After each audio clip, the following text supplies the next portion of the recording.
Most people are told something very final when it comes to heart disease. Once your arteries are clogged, that damage is permanent. It can be managed, it can be slowed down, but it cannot be reversed. And for a long time, that's what people believed. But that's not the full story, because your body is not passive. It's not just sitting there while damage builds up. It is constantly repairing, adapting, and responding to the signals you give it every single day. So the real question is not, is artery damage permanent? The real question is, are you giving your body the conditions it needs to repair? Because under the right conditions, your body has a built-in system designed to clean up damage, to recycle what shouldn't be there, to improve how your system functions over time. That process is called autophagy. And when people understand how to support it, something interesting starts to happen. Not overnight change, not miracles, but gradual improvement in the system that controls your heart health. So before we talk about reversing anything, we need to understand how the problem starts in the first place. Section 1. How heart disease actually starts heart disease doesn't happen in a single moment. It doesn't appear suddenly out of nowhere. It develops slowly, over years, inside your arteries. Now imagine your arteries like flexible tubes. Blood flows through them smoothly, delivering oxygen and nutrients to your body. Inside those arteries is a thin inner lining. This lining plays a very important role. It keeps things moving smoothly. It helps regulate pressure, and it acts as a protective barrier. But over time, that lining can become irritated or damaged, not from one bad meal, not from one bad day, but from repeated stress. When that happens, your body tries to repair it. And part of that repair process involves sending materials to that area. But if the environment isn't healthy, those materials can start to build up instead of being cleared away, and slowly. That buildup becomes what people call plaque. This is not something that forms overnight. It's a process, a pattern, repeated again and again until it becomes visible. Section 2. What really drives the buildup? A lot of people believe this buildup happens simply because of fat or cholesterol, but that explanation is incomplete because the body handles fat and cholesterol all the time. The real issue is not just what's being transported, it's the condition of the system handling it. When blood sugar remains high for long periods, and when insulin levels stay elevated, it creates stress inside the body. That stress affects the inner lining of your arteries. It makes them more vulnerable. At the same time, high blood pressure adds physical strain. So now you have two things happening together: chemical stress from high sugar and physical stress from pressure. That combination makes it easier for buildup to occur. And once that process starts, it tends to continue unless something changes. So again, this is not about one single factor. It's about the environment inside your body. Section 3. Why it gets worse over time. Once buildup begins, it doesn't stay static. It evolves. In some cases, it becomes more stable.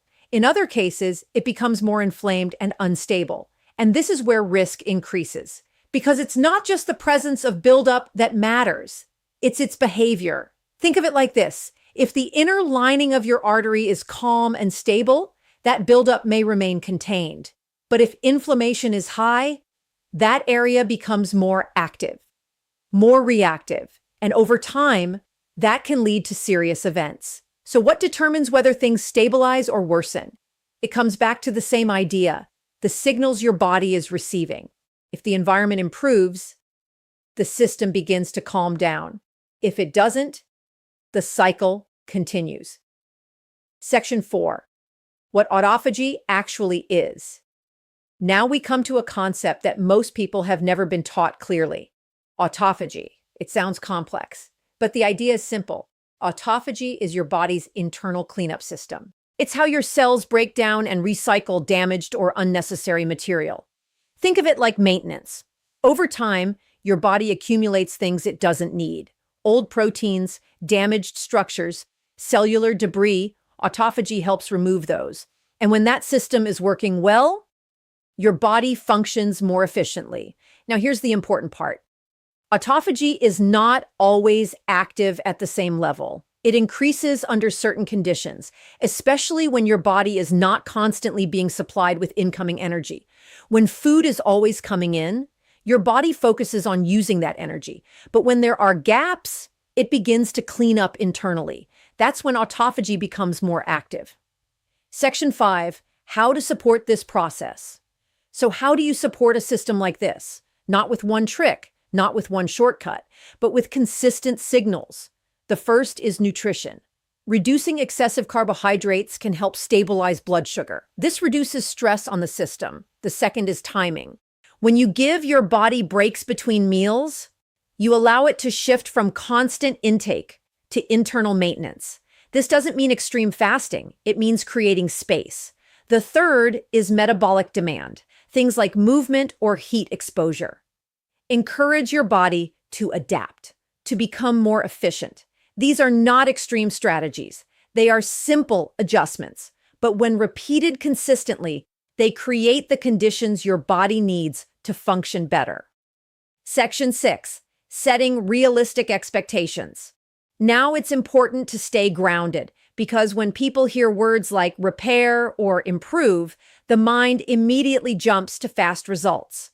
Quick change, rapid transformation, something noticeable in days. But that's not how the body works. This is not about quick fixes, and it's definitely not about reversing years of damage in a matter of days or weeks. The body doesn't operate on urgency. It operates on patterns. What you repeat is what your body responds to. And when something has been developing slowly over years, it creates a baseline, a new normal. So improving that baseline takes time, not because the body is weak, but because it is consistent. It follows the signals you give it over and over again. Now, here's where people often lose patience. They start making changes, but they're still expecting fast feedback. They want confirmation that what they're doing is working. And sometimes that feedback doesn't show up right away. Not because nothing is happening, but because the changes are internal first. Subtle shifts, better regulation, less stress on the system, more stability in how energy is used. Some people may eventually see measurable changes. Numbers improve, markers shift, energy becomes more consistent. Others may not see dramatic numbers right away, but they notice something else. They feel different. More steady, less reactive, more in control of their patterns, and both of these outcomes matter. Because improving how the system functions is what reduces long-term risk, not chasing instant results, not reacting to short-term fluctuations, but building something stable over time. Section 7, the bigger message.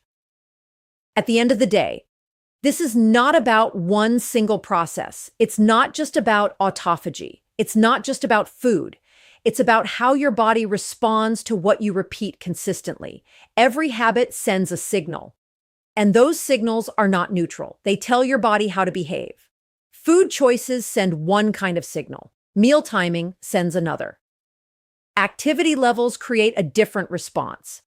And recovery, sleep, stress, rest, shapes everything else. These signals don't work in isolation. They combine. They build an internal environment, and that environment determines how your body functions over time, whether it stays in a stress state or moves towards stability. So instead of focusing only on damage or trying to fix one isolated issue, shift your focus to direction because your body is always adapting. It doesn't stop. It doesn't pause. It responds to whatever pattern you give it most often. So the real question becomes, what are you asking your body to adapt to? Consistency or chaos? So can clogged arteries improve?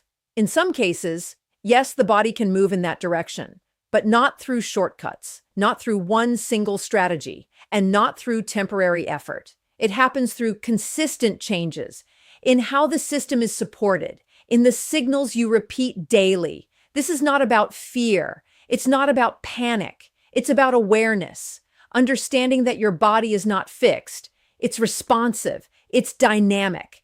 And when you give it better signals, more stable signals, it tends to respond in better ways over time, not instantly, but reliably. So instead of looking for a quick solution, Focus on building a pattern your body can work with. If you want to understand how metabolism, insulin, and internal repair systems connect together, subscribe to Dr. Sean Dosbo.